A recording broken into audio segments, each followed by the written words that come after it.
Fencing নেই, এই যেখানে আমরা দাঁড়িয়ে হচ্ছি 6 মাস এখানে চাষবাস হয়, 6 মাস এখানে জল থাকে, এই যে ভৌগোলিক একটা অবস্থান সেটাকে কেন্দ্র করেই কি অনুপ্রবেশ হয়? হ্যাঁ, সেটাকে কেন্দ্র করে অনুপ্রবেশ হয়, এটাকে কেন্দ্র করে।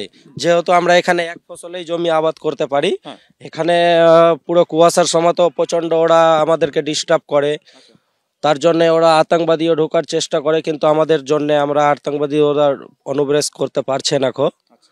তো যেটা 2 দিন ধরে এখানে প্রচণ্ড ঝামেলা চলছে তার ফেন্সিংকে কেন্দ্র করা নিয়ে, এটা 2 মাস ধরে কিন্তু ফ্ল্যাগ মিটিংও চলছে। ওনাদের বক্তব্যে যে আমরা এখানে ফেন্সিং করতে দিব না, 150 মিটার ভিতরে, 150 গজ ভিতরে করতে হবে।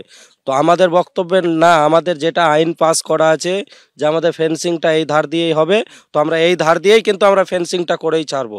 তার জন্যে ওরা কিন্তু আগে থেকেই ওরা অনেকগুলো পাবলিককে নিয়ে এসে এখানে ফুটেজে ধরা দিচ্ছে।